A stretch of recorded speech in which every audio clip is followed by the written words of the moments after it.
F Limited year end is 30th September. On 1st January 2016, the organization took out a loan of rupees 100,000 with interest 12%. The interest is payable in equal installment on the first day of the April, July, October and January in arrears. हमने पहले भी जो interest होता है ना वो arrear ही होता है, ठीक है. How much should be charged to profit or loss for the year ended 30th September 2016 and how much should be recorded on the statement of financial position? बस नाम का उसने इंटरेस्ट कहा है, बाकी बात वही है क्वार्टरली वाली. पहले तो ये देखें कि 1 लाख का 12% बनता कितना है. 1 लाख मल्टीप्लाइड बाय 12%, 12,000. अब ये 12,000 4 साल का, एक क्वार्टर का नहीं है, 4 साल का. अगर हम क्वार्टरली फाइंड करेंगे तो इसको 4 पे डिवाइड कर देते हैं तो 3,000 आ गया. हर क्वार्टर का इंटरेस्ट बनता है 3,000 और वो पे कैसे करता है? क्वार्टरली इन अरियर्स, क्योंकि मेन टारगेट है ये इन अरियर है, ये इन एडवांस है. हमारा ईयर एंड क्या है? 30th सितंबर. तो हम अपनी टाइमलाइन बनाएंगे पहले तो बनाए जरा टाइमलाइन. 30th सितंबर अगर ईयर एंड है तो ईयर का स्टार्ट क्या होगा? 1 अक्टूबर 2015 और 30th सितंबर 2015. चेंज तो हो नहीं रहा, साल चेंज नहीं हो रहा. आपने लोन कब लिया था? 1 जनवरी को. अब 1 जनवरी से लेकर 30 सितंबर तक का जो इंटरेस्ट है ना वो हमारा एक्सपेंस होगा. जिस दिन लोन लिया इंटरेस्ट आना शुरू हो गया, इंटरेस्ट अकर होना शुरू हो गया. अब चाहे पे करें या ना करें, एक्सपेंस में तो आना ही आना. तो कितने महीनों का एक्सपेंस में जाएगा? 1 जनवरी से लेकर 30 सितंबर तक. देखिए जिस दिन से लोन लिया उस दिन से लेकर ईयर एंड तक कितने हमारे साल के मंथ बनते हैं? 9 मंथ. तो 9 मंथ का इंटरेस्ट जो होगा तो पर मंथ के हिसाब से फाइंड करना पड़ेगा हमें 9 मंथ का या 3 क्वार्टर का, एक ही बात है. तो 12,000 पूरे साल का इंटरेस्ट है, उसको मैंने 12 पे डिवाइड किया तो पर मंथ आ गया. और 9 मंथ का इंटरेस्ट हमारे हिस्से में आता है, ये 2016 है, 9,000. ये बात समझ लगी है ना? जाहिर सी बात है लोन लेने से पहले तो इंटरेस्ट आएगा ही नहीं.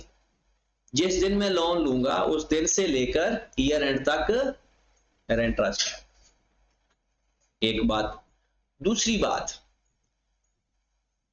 करंट एसेट्स या करंट लायबिलिटी के लिए कौन सी पेमेंट देखी जाती है? आखिरी पेमेंट. करंट एसेट्स या करंट लायबिलिटी के लिए कौन सी पेमेंट देखी जाती है? आखिरी पेमेंट. आखिरी इंटरेस्ट आपने कब पे किया होगा? वो कहते हैं 1st डे ऑफ अप्रैल पहला क्वार्टर, 1 जुलाई, 1 अक्टूबर, 1 जनवरी. तो 30 सितंबर से पहले आखिरी पेमेंट कब हुई होगी? 1 जुलाई को. कब हुई होगी? देखें 1 अक्टूबर को भी सितंबर के बाद हुई होगी, जनवरी की भी बाद में हुई होगी. तो लास्ट पेमेंट जो हुई होगी सितंबर से पहले पहले वो कौन सी हुई होगी? आखिरी पेमेंट देखनी है आप. 1 जुलाई को आपकी आखिरी पेमेंट हुई 1/7/2016 और वो पेमेंट अरियर है या एडवांस है? अरियर है तो ये पेमेंट हुई है. बस ये यहां से पता चलेगा आपके कितने टाइम का इंटरेस्ट एडवांस है या अनपेड है. अनपेड है. अरियर होता है अनपेड है. एडवांस तो होता तो ये जो हमारा एरो है ये हमारे साल से आगे चला जाता. ये तो अरियर है. कितने महीनों का अरियर है? 1 जुलाई तक की पेमेंट हो चुकी है तो जुलाई का महीना 1 जुलाई तक पेमेंट हो चुकी है ना. अब 1 जुलाई के बाद पेमेंट नहीं हुई, अब आगे 1 अक्टूबर को होनी है तो जुलाई का महीना भी नहीं हुई पेमेंट, और अगस्त भी नहीं हुई और सितंबर भी। 3 महीनों का इंटरेस्ट हमारा अनपेड है, तो 3 महीनों का इंटरेस्ट अनपेड कर देते हैं। 12,000 डिवाइडेड बाय 12 मल्टीप्लाइड बाय 3, 3,000। ये एक्सपेंस है, ये अनपेड है, ये लायबिलिटी बन जाएगी, करंट लायबिलिटी। ये एसओपीएल में चला जाएगा, स्टेटमेंट ऑफ प्रॉफिट और लॉस के अंदर, और नीचे स्टेटमेंट ऑफ फाइनेंशियल पोजीशन के अंदर। करंट एसेट्स या करंट लायबिलिटी फाइंड करने के लिए आखिरी पेमेंट देखिए, शुरू से आखिरी पेमेंट या पिछले साल की आखिरी पेमेंट फाइंड करोगे तो ब्रॉड ऑन आता है, और करंट ईयर की आखिरी पेमेंट से कैरिड ऑन। पेमेंट अगर वो फाइंड करते हैं तो उस साल के अंदर अंदर जितनी पेमेंट्स हुई वो ले लेंगे, और एक्सपेंस या इनकम होती है वो अपने महीने देखने होते हैं कि इस महीने में कितनी अकरेंस हुई है। नेक्स्ट क्वेश्चन, सॉरी इसका आंसर ये वो कहता है how much should be charge to SOPL. 30 सितंबर 2016 है ना हमारा ईयर है। 1,12%। How much should be accrued in statement of financial position. ये क्या है 5, इसने कितना लिखा हुआ है?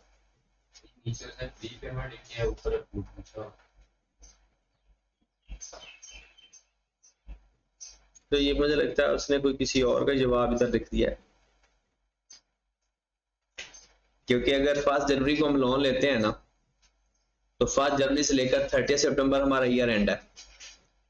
इंटरेस्ट तो 9 महीनों के बनता है और वो 9,000 ही बनेगा। ये सॉरी आंसर ठीक है, चले ये यहां पर गलत लिखा हुआ, आंसर में सही लिखा हुआ। मुझे लगता है इसने ना दोनों आंसर सेम कॉपी पेस्ट किए हुए हैं, वो नीचे वाला ही आंसर ऊपर वो कॉपी पेस्ट किया हुआ है। हाँ जी, on first day of the month 1, ऐसे सवाल थोड़े से परेशान करते हैं जब वो कहता है कभी वो डेज के हिसाब से क्या देता है, तो यहाँ कॉमन सेंस इस्तेमाल होती है थोड़ी सी। First day of the month 1, महीने का शुरू। A business prepaid insurance 10,000, prepaid insurance 10,000। पहले तो ये बताओ ना कि ये ब्रॉड ऑन है कैरिड ऑन है? ब्रॉड ऑन है। First day of the month, जो साल के शुरू में प्रीपेड पड़ा है ना वो ब्रॉड ऑन है, जो साल के एंड में प्रीपेड होगा ना वो कैरिड ऑन। कहता है first day of the month business had prepaid insurance 10,000। On the first day of the month 8 it is paid in full the annual insurance invoice 36,000 to cover the following year. Following year कौन सा साल होता है? अगला साल। Following अगला साल होता है, जो चल रहा होता है वो करंट ईयर होता है। अब साल के शुरू में पहले महीने के स्टार्ट में 10,000 रुपए पड़ा हुआ था प्रीपेड। 8वें महीने के शुरू में आपने पे कर दिया 36,000 जो कि पूरे साल का है। The amount charge to SOPL and statement of financial position. ये एक इंटरेस्टिंग चीज है। देखें आपके पास ये बनता है लेजर से, ये लेजर के बगैर नहीं बनेगा। किसका लेजर बनाना है, प्रीपेड का या एक्रूड का? प्रीपेड का। तो प्रीपेड एक्सपेंस का लेजर बना लेते हैं, डायरेक्ट बना लो। ब्रॉड ऑन इधर, कैरिड ऑन इधर, कैश एसओपीएल। ये तो आपको याद होना चाहिए, इनकम और एक्सपेंस। ये जो स्ट्रक्चर है ना इसमें जो चीजें गिवन है पुट करेंगे, चौथी चीज फाइंड करेंगे। पहली बात तो ये है ब्रॉड ऑन कितना है, लिख देते हैं। ये जो 36,000 है ये क्या है भला? पेड। 8वें महीने में हमने 36,000 पे कर दिया, 8वें महीने के शुरू में। कॉमन सेंस इस्तेमाल करनी है, जो चालाकियां दिमाग में नहीं होती आपके, वो चालाकी इस्तेमाल करनी है पढ़ाई में। 36,000 पेमेंट हुई, क्या इस 8वें साल के शुरू में 36,000 पे कर दी पूरे साल का, लेकिन हमारा साल तो 12वें महीने में खत्म हो जाना है, तो 12वें महीने से जो अगला टाइम होगा वो प्रीपेड होगा। हमने first day of the 8 month मतलब अगस्त के शुरू में, 8वां महीना वही होता है ना, 8वें महीने के शुरू में हमने 36,000 पे किया फॉलोइंग ईयर का मतलब अगले साल का। तो जितने साल महीने हमारे साल के अंदर कवर होंगे वो तो एक्सपेंस में आएंगे, और जितने अगले होंगे वो प्रीपेड होगा। तो कितने महीनों का प्रीपेड हुआ 36,000 के अंदर? 8 महीनों का, क्योंकि 8वां 9वां 10वां 11वां 12वां 5 महीने हमारे साल के अंदर आ रहे हैं, 7 महीने एडवांस हो रहे हैं 8वें महीने के शुरू में।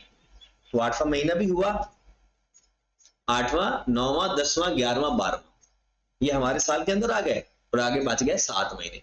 तो 36,000 के अंदर 7 महीनों का पैसा एडवांस है,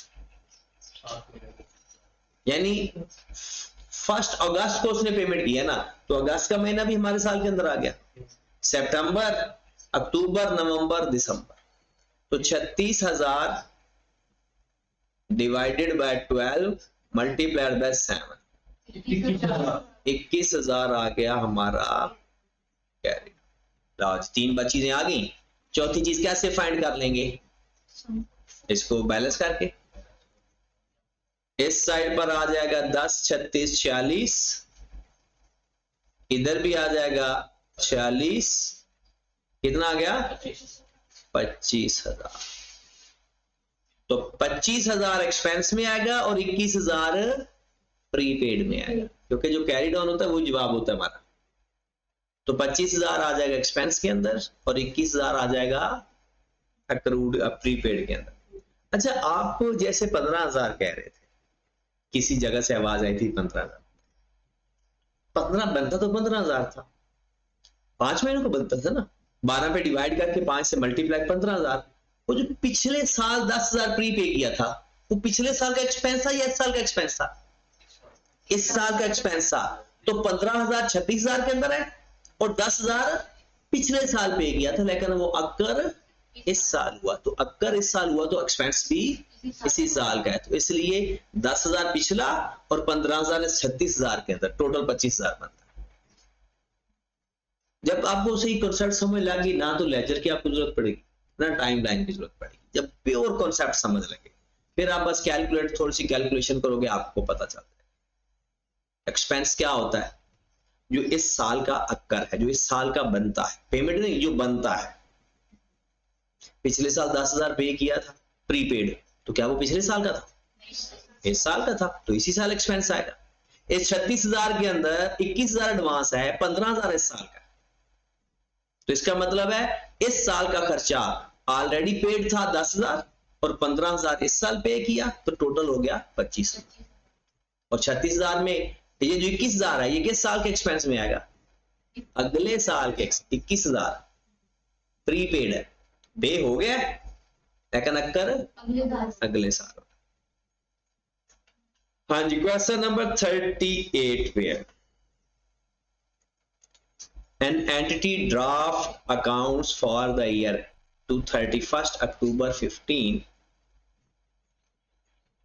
report a loss 1486. What the assistant accountant prepared the account sheet did not include an accrual 1625 and a prepayment 834. आपका ना लॉस आया है, लॉस को मैं ब्रैकेट में लिख देता हूं।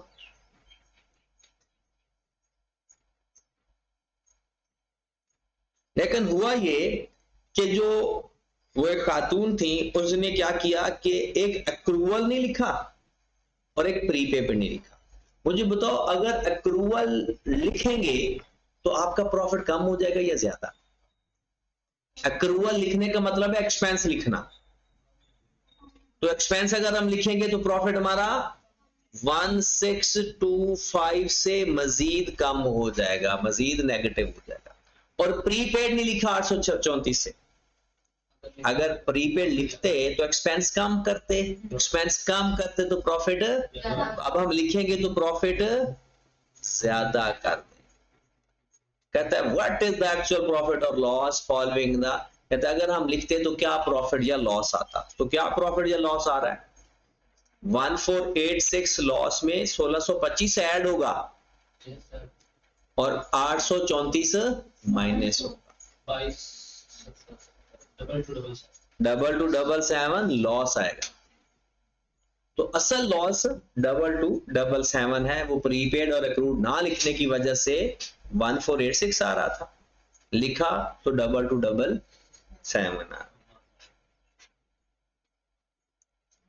39। The draft year-end accounts were prepared without adjustment for rent 970। कहता है the draft year-end accounts which prepared without adjusting prepayment 970। हाँ हमने नहीं लिखा, नहीं हमें उसने पूछे, अभी तो देखना उसने क्या पूछा, प्रीपेमेंट ना लिखने से इसका मतलब है हमने एक्सपेंस में से माइनस नहीं किया और करंट एसेट में नहीं लिखा, ऐसा ही है, एक्सपेंस में माइनस नहीं किया, क्योंकि प्रीपेमेंट की एडजस्टमेंट क्या होती है, एक्सपेंस में से माइनस करना और करंट एसेट में लिखना, फाइनल अकाउंट वाला एक्सपेंस में से माइनस करना, करंट एसेट में लिखना। अब क्या कहता है, प्रॉफिट इंक्रीज्ड बाय 970 और लायबिलिटी इंक्रीज्ड बाय 970, यही होगा, प्रॉफिट में प्लस हो जाएगा और लायबिलिटी में प्लस हो जाएगा, गलत, प्रॉफिट में प्लस होगा क्योंकि एक्सपेंस कम हो रहा है और करंट एसेट में ऐड होगा, प्रॉफिट डिक्रीज नहीं होगा, प्रॉफिट इंक्रीज बाय 970 और एसेट इंक्रीज बाय 970। ओके होगी बात। Question number 40, an entity prepared draft financial accounts but did not adjust। अब वो इसका जो एक सवाल हमने छोड़ दिया था ना कि रेक्टिफिकेशन में जाकर करेंगे, वो कर सकते हो, वो ये इफेक्ट ऑन प्रॉफिट ही है, वो पीछे एक सवाल छोड़ा था शायद 5वां 6वां या इस तरह कुछ सवाल पीछे छोड़ के आए थे, 5वां था ना, ये 5वां भी अब आपने ट्राई करना है। An entity prepared draft year accounts but did not adjust these of the prepayments 1500 और accrual 400, 1500 प्रीपेमेंट नहीं लिखा, कहता how will profit and net assets affected by including। चलिए जी, अगर हम 1500 प्रीपेमेंट लिखेंगे तो प्रॉफिट हमारा बढ़ जाएगा 1500 से, प्रॉफिट बढ़ेगा और एसेट भी बढ़ेगा 1500 से, ऐसा ही होगा। और एक्रूअल भूल गए थे तो आप लिखेंगे तो प्रॉफिट कितने से कम हो जाएगा, 400 से कम हो जाएगा और लायबिलिटी 400 से बढ़ जाएगी, लायबिलिटी 400 से बढ़ जाएगी। कहते हैं नेट इफेक्ट बताएं, तो नेट इफेक्ट 1100 से हमारा प्रॉफिट बढ़ जाएगा और 1100 से हमारे नेट एसेट्स बढ़ जाएंगे, और नेट एसेट मतलब है एसेट माइनस लायबिलिटी, 1100 से हमारा प्रॉफिट भी बढ़ जाएगा, 1100 से हमारा प्रॉफिट भी बढ़ जाएगा।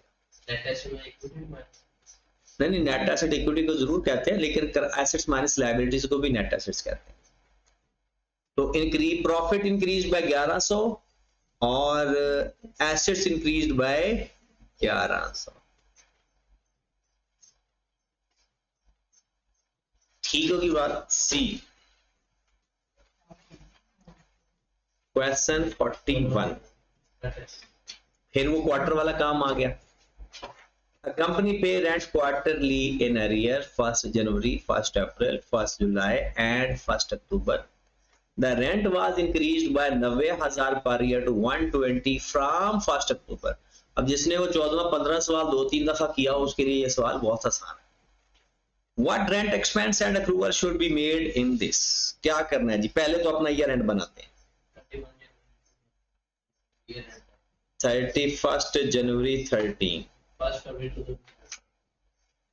1st Feb 2012।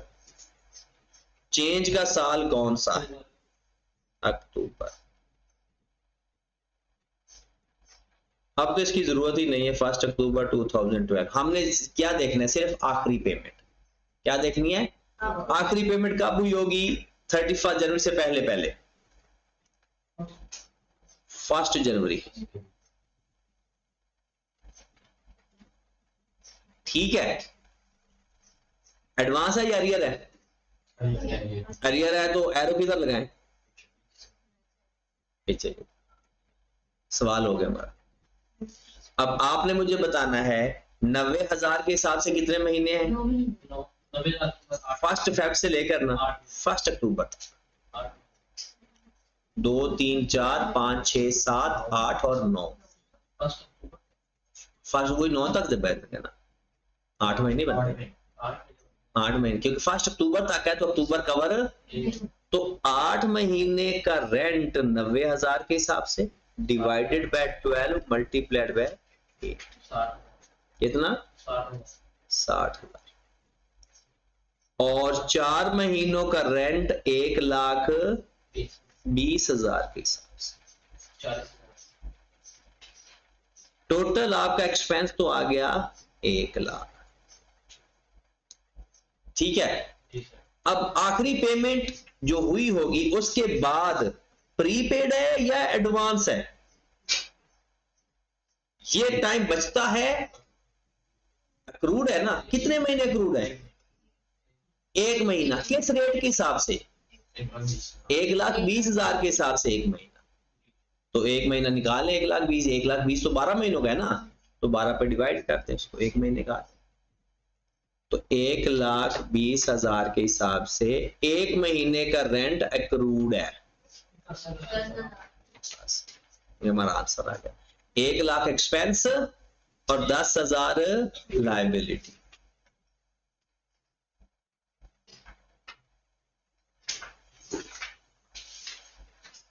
Question number 42।